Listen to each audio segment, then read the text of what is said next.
আজ ইতিমধ্যে শেষ হলো প্রথম দফা 16টি জেলার 152টি কেন্দ্রে ভোট, যেখানে এবারে সর্বকালীন রেকর্ড পার্সেন্টেজে ভোট হয়েছে। কোনো জেলায় 90%, তো কোনো জেলায় 95% বা 92%, তো 93%। তবে এই ভোট শেষে 16 জেলায় 152টি আসনে কারা সব থেকে বেশি আসন জয় করতে চলেছে, তৃণমূল কতগুলো পেতে চলেছে, বিজেপি কতগুলো পেতে চলেছে, বা বাম কংগ্রেস জোট আইএসএফরা কত পেতে চলেছে, যে সমীক্ষাটা উঠে এসেছে জানলে আপনিও চমকে উঠবেন। আর আজকে মূলত থাকবে প্রথম দফা নির্বাচনে 16টি জেলার 152টি আসনে কে কতগুলি পেতে চলেছে, এটা নিয়ে বিস্তারিত আলোচনা। তাই আপনি ভিডিওটিকে মোটেও স্কিপ না করে শেষ পর্যন্ত দেখবেন। আলোচনা শুরু করার পূর্বে আপনাদের কাছে একটা রিকোয়েস্ট, ভিডিওটিকে অবশ্যই একটি লাইক করে জনস্বার্থে প্রচুর শেয়ার করবেন, কারণ আপনার একটা শেয়ার দ্বারা অন্যজনের জানতে অনেকটাই সুবিধা হবে। চলুন দেখে নেওয়া যাক বিস্তারিত। তো ফ্রেন্ড, এবারের লড়াইটা সরকার দখলের লড়াই। যারা আসন সংখ্যা বেশি পাবে তারা কিন্তু সরকার গড়ে ফেলবে, ম্যাজিক ফিগার যারা পেয়ে যাবে তারা কিন্তু সরকার গড়ে যাবে। তবে এবারের লড়াইটা যেন হাড্ডাহাড্ডি লড়াই হতে চলেছে। একদিকে বিজেপি, অন্যদিকে তৃণমূল, সাথে এবারে জোট বাম কংগ্রেস আইএসএফরাও কিন্তু ব্যাপক সাড়া দিয়েছে গোটা রাজ্য জুড়ে। আজকে 16টি জেলায় ভোট হয়েছে। 16টি জেলা হচ্ছে কোচবিহার, আলিপুরদুয়ার, জলপাইগুড়ি, দার্জিলিং, কালিম্পং, উত্তর দিনাজপুর, দক্ষিণ দিনাজপুর, মালদা, মুর্শিদাবাদ, বীরভূম, পূর্ব বর্ধমান, পশ্চিম বর্ধমান, বাঁকুড়া, পুরুলিয়া, ঝাড়গ্রাম। তবে 2021-এর তুলনায় কিন্তু এই 2026-এ এসে সারা রাজনৈতিক পটভূমিতে একাধিক পরিবর্তন এসেছে এবং বিজেপি তারা আরো শক্তি বাড়িয়েছে। এর সাথে তৃণমূল ক্ষমতায় থাকার পরেও শক্তি বাড়াবার জায়গায় বেশ কিছু জায়গায় কমিয়ে ফেলেছে, আবার বেশ কিছু জায়গায় বাড়িয়ে ফেলেছে। তবে তৃণমূলের শক্তি হচ্ছে প্রকল্প যোজনা, লক্ষ্মীর ভান্ডার থেকে শুরু করে যুবসাথী একাধিক প্রকল্প যোজনা, এবং তৃণমূলের মূল ভোট ব্যাংক সংখ্যালঘু এবং মহিলারা, যেখানে লক্ষ্মীর ভান্ডারের টাকা আর সংখ্যালঘু ভোট। তবে সংখ্যালঘুরা কিন্তু অনেকটা ঘুরে গিয়েছে তৃণমূল থেকে। ওয়াকাফ বিল থেকে শুরু করে এসআইআর অনেকটাই কিন্তু মুখ ঘুরিয়েছে সংখ্যালঘুরা। অন্যদিকে আবার বিজেপিরা শক্তি বাড়িয়েছে তাদের প্রতিশ্রুতির মাধ্যমে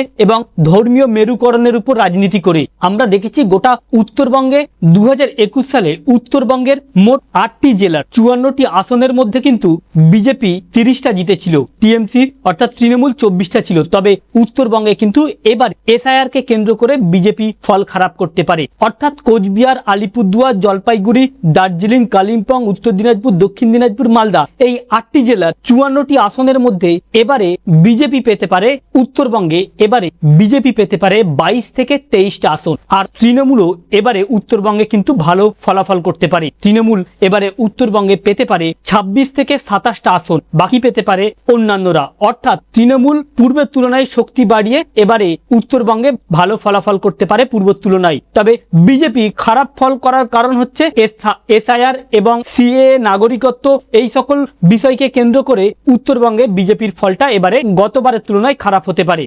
এরপরে মালদায় মোট 12টি আসন। এই 12টি আসনের মধ্যে 2021 সালে তৃণমূলের ছিল 8টি এবং বিজেপির ছিল 4টি। তবে এবারে এই মালদাতে বিজেপি 2টি আসন পেতে পারে আর তৃণমূল পেতে পারে 10টি আসন। এরপরে কিন্তু এবারে 2026-এর নির্বাচনটা হাই ভোল্টেজ নির্বাচন হয়ে দাঁড়িয়েছিল মুর্শিদাবাদ, যেখানে একদিকে বাবরি ইস্যু, অন্যদিকে হুমায়ুন কবিরের দল থেকে সরে যাওয়া। এর সাথে যদিও 2021 সালে মুর্শিদাবাদে মোট 17টি আসন, এই 17টি আসনের মধ্যে 2021 সালে তৃণমূল 17টাই পেয়েছিল আর বিজেপি পেয়েছিল 0। তবে এখানে যদি হুমায়ুন কবির ঠিকভাবে রাজনীতি করতে পারত, কারোর প্রলোভনে না পড়তো, যা সোশ্যাল মিডিয়ায় ছড়িয়েছে, তাহলে কিন্তু এখানে তৃণমূলের কিছু ভোট কাটতো। তবে এবারে 2026 সালে মুর্শিদাবাদে কিন্তু খাতা খুলতে পারে কংগ্রেস। এই 17-র মধ্যে 15টা পেতে পারে তৃণমূল, 2টি পেতে পারে কংগ্রেস বা জোট। এরপরে আরো একটা হাই ভোল্টেজ জেলা বীরভূমে যেখানে মোট আসন সংখ্যা 11টা, আর এখানে কিন্তু রাজত্ব করে আসছে তৃণমূল,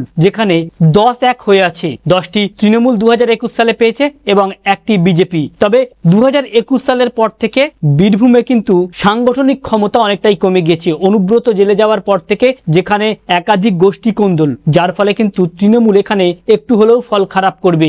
যদিও এবারে কিন্তু বিজেপি এখান থেকে 2টো আসন পেতে পারে এবং তৃণমূল পেতে পারে 9টি। এরপরে পুরুলিয়ায় যেখানে মোট 9টি আসন রয়েছে, যে 9টি আসনের মধ্যে 2021 সালে বিজেপি পেয়েছিল 6টি আসন এবং তৃণমূল ছিল 3টি আসন। তবে এবারে কিন্তু খেলা অনেকটা ঘুরতে চলেছে, যেখানে তৃণমূল পেতে পারে 6টি, বিজেপি পেতে পারে 3টি। সর্বমিলিয়ে মোট এই 152টি আসনের মধ্যে এবারে তৃণমূল ব্যাপক ফলাফল করতে পারে। বিভিন্ন সমীক্ষা এবং এসআইআর এবং ভোটে নাম বাতিল এবং সাধারণ মানুষ যে বিভ্রান্তর মধ্যে পড়েছে, অন্যদিকে লক্ষ্মীর ভান্ডার থেকে শুরু করে যুবসাথী একাধিক প্রকল্প, এই সবকিছু মিলিয়ে এবারে তৃণমূল তৃণমূল ব্যাপক ফলাফল করতে পারে ওই 152টি কেন্দ্রের মধ্যে, যেখানে তৃণমূল 152টি কেন্দ্রের মধ্যে সর্বমোট পেতে পারে 110 থেকে 112টা। অন্যদিকে জোট এবং বাম কংগ্রেস পেতে পারে 3 থেকে 4টে বা 5টা, আর বাকি 25 থেকে 30টা পেতে পারে বিজেপি।